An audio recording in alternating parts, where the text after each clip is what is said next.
Hello, everyone. I am Todd Mason, and welcome to my video series where I'll be introducing members of my team. We'll be talking to credit unions, we'll be talking to industry leaders, and just taking a look at issues and topics of interest. And today I am very pleased to introduce you to Elise Baldacci. She is our Senior Vice President of Policy. And Elise, tell us a little bit about yourself and your role. Hi, Todd. Thanks for having me. You Thank you.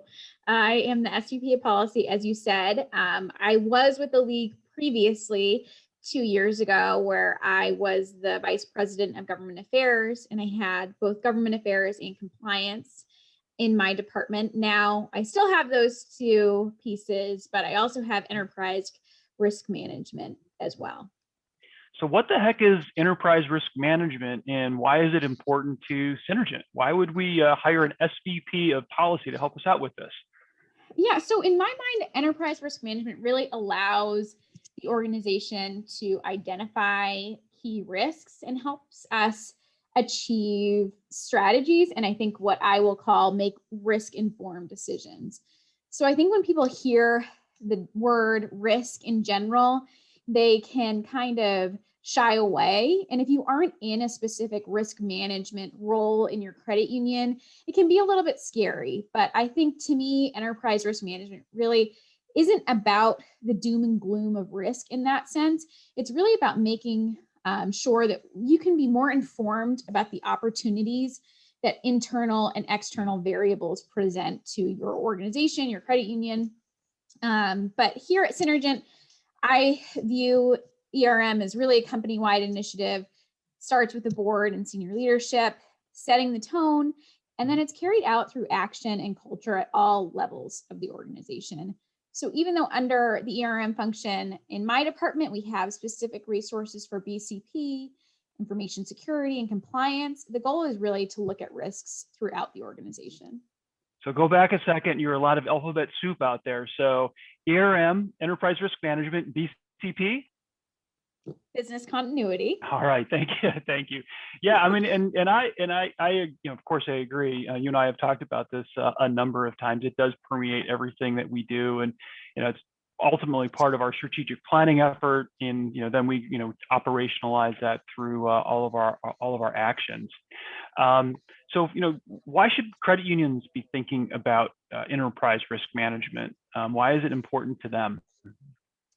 Yeah, so I think it's not only something that examiners are looking at, which it definitely is, but I think really for credit unions to get the most benefit out of enterprise risk management, it's not really about checking a box for an exam. It's really about building those processes in your organization that make sure you're looking at decisions and strategy at the right place, kind of in the right time, in a collaborative way. Because I think if you're looking at sort of a risk in one department, it may not be something that on its own looks to be big for the organization, but taken coupled together with other risks in different departments, it could amount to something that needs more enterprise oversight in the credit union.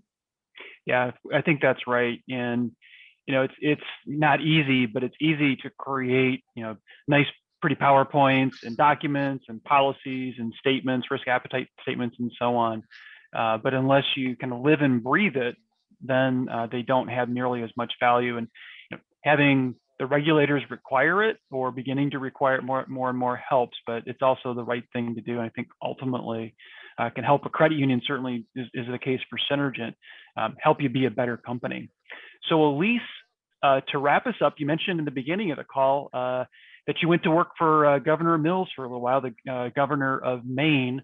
What was a fun moment working? One of the most memorable moments working with her for your time with the state?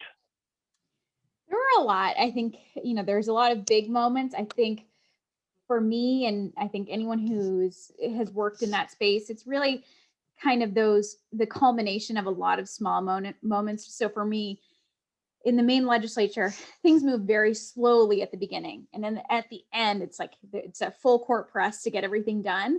So I think those kind of last nights in session where there's staff sleeping all over the office. There's legislators coming down, arguing with you about your bills. You're trying to get the budget votes passed so that, you know, we can have a balanced budget. I'm waiting for the fun part. And people can go home.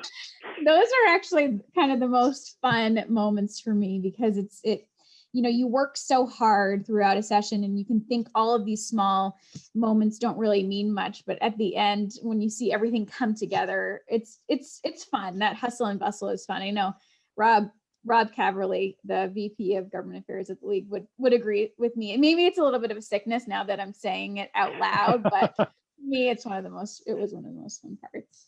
No, but thank you for all of your efforts working with the state. This was just, I mean, everyone knows, just such an incredibly crazy year, 2020. And all the efforts that went in to Maine and then all of the other states that we serve. It's just been incredible. But Elise, it was great to be able to spend a little bit of time with you today.